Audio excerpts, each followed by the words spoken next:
황교안 대표와 홍준표 전 대표가 맞차름을 내고 있습니다. 먼저 황교안 대표의 목소리 들어보시죠. 무소속 출마는 국민 명령을 거스르고 문재인 정권을 돕는 해당 행위입니다.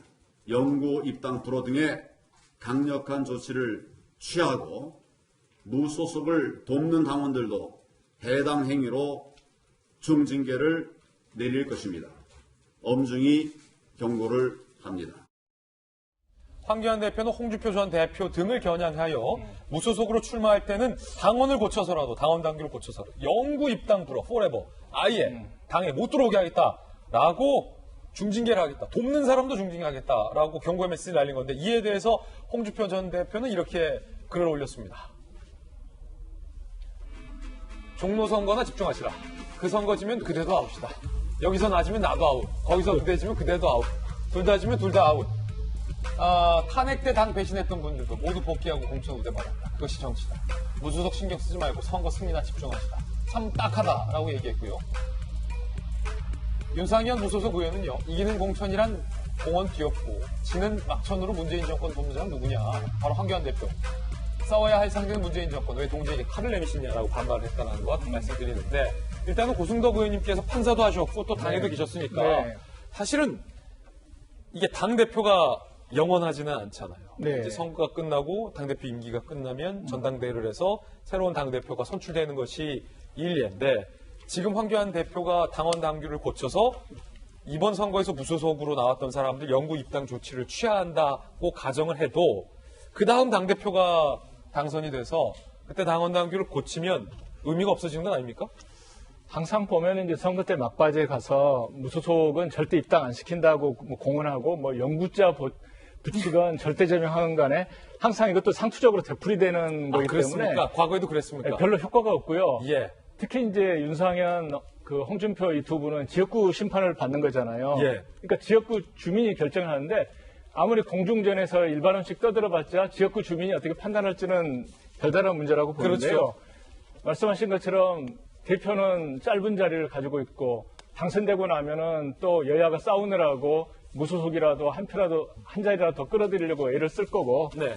제가 볼 때 이제 황교안 대표가 이런 그 멘트를 하는 것은 오히려 가만히 있으면은 홍준표, 윤상현 이분들이 언론에 등장 안 할 텐데 이 말을 함으로 인해서 이 두 분의 지금 선거는 해주는 셈이 돼버린 거예요. 그렇습니까? 네, 가만히 계시는 게 제가 볼 때 좋을 것 같아요. 윤세권 수장님.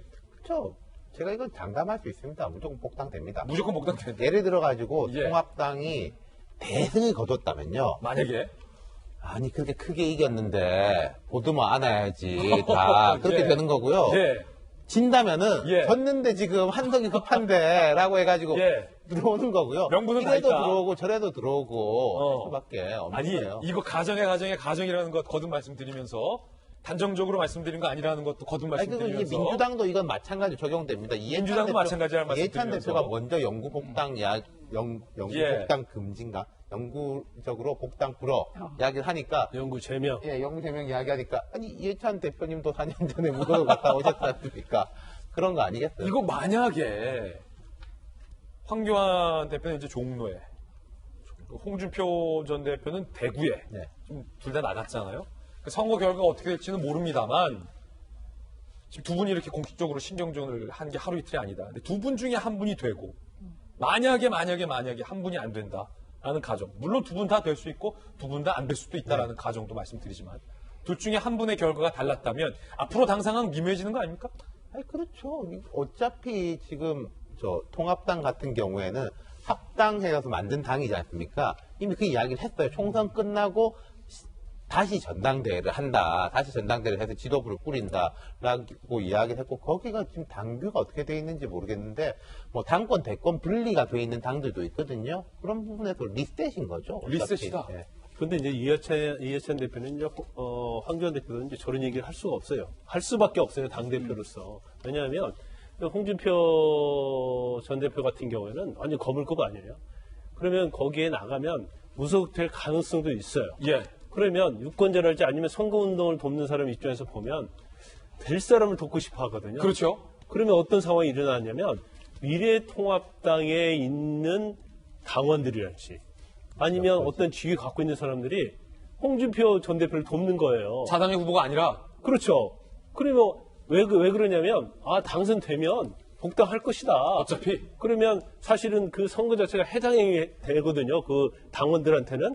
근데 그렇지만 그래도 만약에 홍준표 대표가 아니고 미래통합당 후보를 밀었어요. 근데 떨어졌어요. 예. 근데 홍준표 대표가 복당이 됐어요. 예. 그러면 자기 오늘 감정이 상하게 되는 거고 자기가 만약에 도의원이나 시의원 앞으로 계속 해야 하는데 홍준표 대표가 돼버리면 여러 문제가 있기 때문에 어떤 심리적인 게 있어요. 그래서 될 사람을 믿으려고 하는 경우가 있어요. 아무리 자당 후보가 아니라 할지라도. 예. 그래서 이제 그걸 미리 차단해서 일단 자당 후보가 되는 것을 방점을 두고 계속 저런 발언을 하는 거죠. 그래야지 당원들이 동의를 하지 않기 때문에. 그런가 하면 자가격리가 끝난 국민의당의 안철수 대표는 이렇게 얘기했습니다. 정부는 말만 하고 일은 의료진과 국민들이 다 했습니다. 권력은 그분들이 만든 성과를 가로채고 열매만 따먹을 뿐입니다. 현 정권의 소득 주도 성장으로 경제가 어려워진 상태에서 코로나19가 가져올 경제 충격은 상상을 초월할 것입니다. 이런 상황을 책임져야 하는 정부 여당이 어떻게 자화자찬할 수 있다는 말입니까? 한마디로 후한무치합니다.